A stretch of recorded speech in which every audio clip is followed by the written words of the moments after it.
This project is sponsored by Van Dyke's Restorers. Learn more about the table legs I'm using on this project at the link in the description. And Deckwise, maker of Ipe oil, an oil-based wood finish designed for exterior hardwood decks.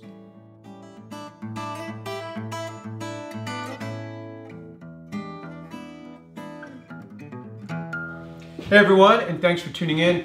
I'm John Peters, and this week I'm going to build an 8-foot long dining table. I'm using legs from Van Dyke's Restorers. This leg is described as the English estate leg. If you want to know more about this leg and see other designs, I'll have a link to their website in the description. I'm going to build the base of this table using mortise and tenon joints, and I'll get started on the project by first cutting the mortise in the legs. Before cutting the mortise, I've marked where the mortises will be inside the leg. I want to make sure that the mortises aren't touching. I've also marked the leg with arrows to remind me that this side of the leg and this side of the leg are up tight against the fence when cutting the mortise.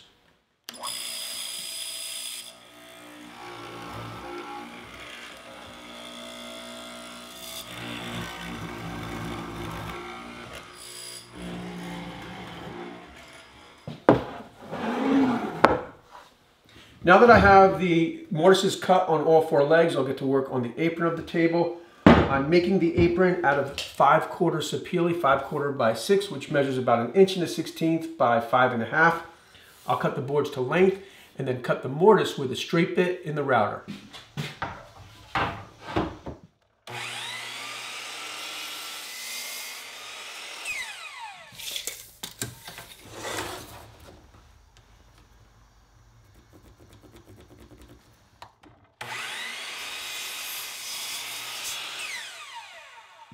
After cutting the apron boards to length, I'll use a jig to establish the length of the tenon on both sides. And I'll use this jig, which will be clamped to the board and become a fence for the router.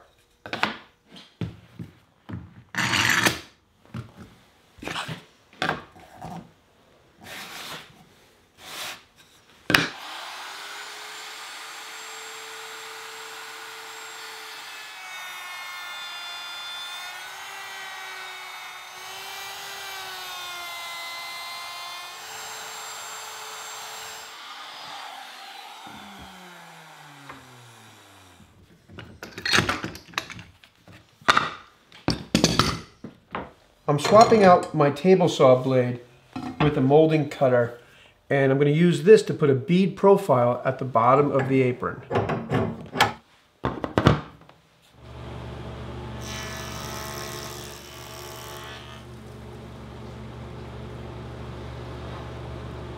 I've made one pass with all 4 boards. Next I'll raise the blade and finish the profile.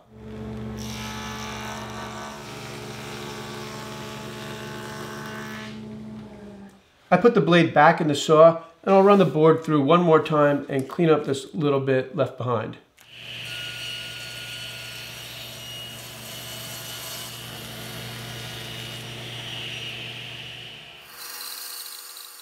For the short boards, I'll use a bandsaw to trim the tenons to size. For the longer boards, since they're more difficult to handle, I'll use a jigsaw, a small back saw, and a sharp chisel.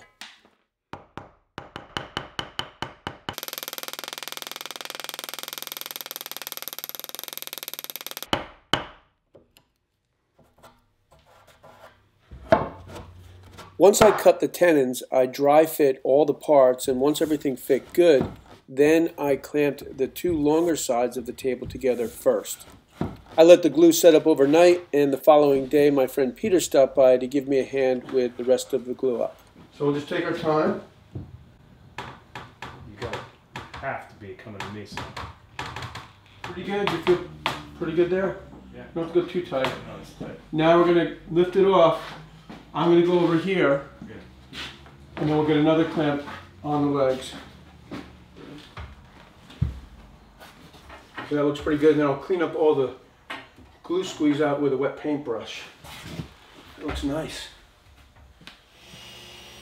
With the table base finished, the next step was to get to work on the tabletop.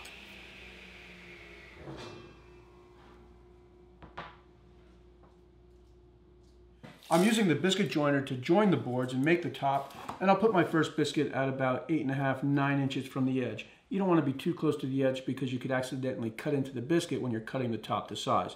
Then I'll put a biscuit about every 12 to 14 inches.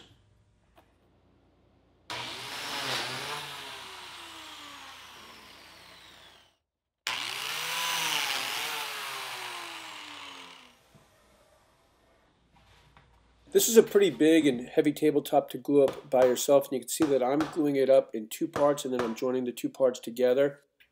I did post a separate video on how to glue up a big top like this, and I'll have a link to that video in the description, and that video will also be part of the playlist.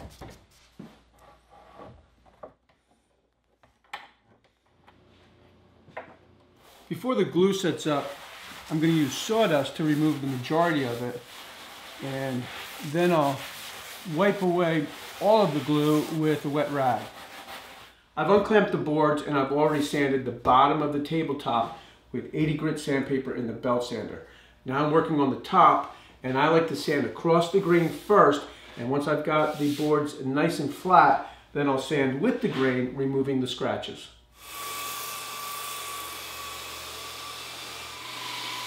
After sanding with the belt sander and then cutting the top to size, I'll then switch over to the orbital sander and sand the top with 80 grit, and then finish sand with 150 grit in the palm sander.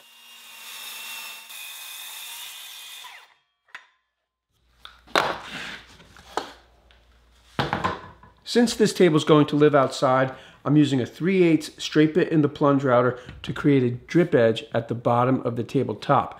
This will prevent water from rolling underneath the table and into the apron. The water will hit the drip edge and fall to the ground. I'm making marks at 5/8 of an inch, and I'll be sure not to pass the lines with the router.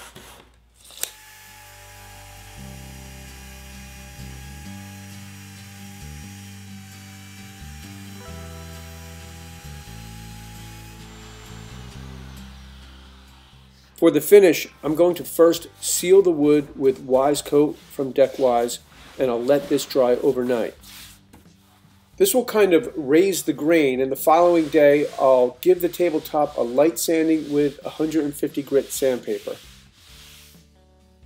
Next I'll apply the Deck Wise Ipe oil, and that will really bring out the natural beauty of the wood and give the wood a deep natural finish.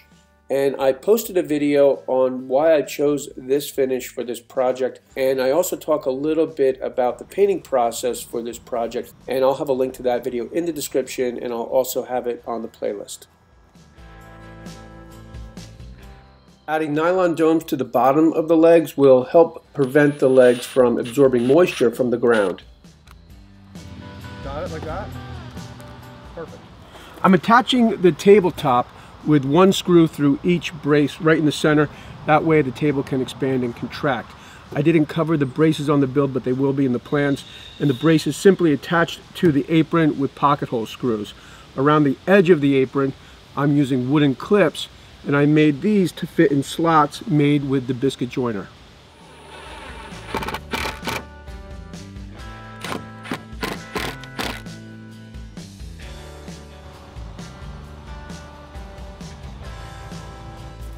Go that way. Oh, it's got some weight to it, huh? Yeah. Which way do you want to flip it when you get there?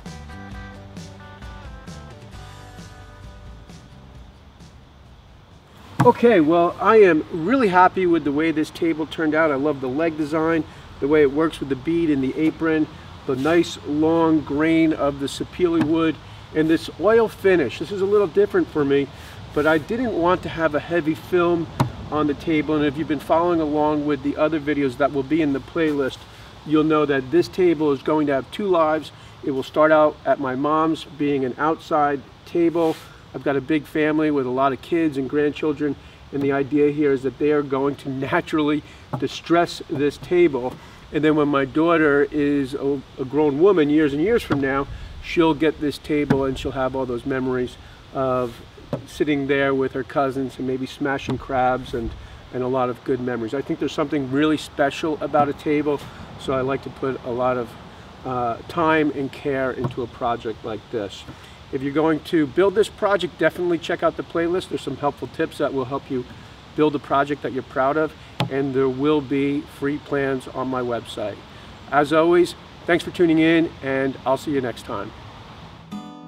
A quick shout out to my friends Matt and Buzzy over at Monteith Lumber. If you live here in New Jersey, definitely stop by and say hi. It's a great lumber yard with a huge selection. To see what I'm working on right now, follow me on Facebook and Instagram.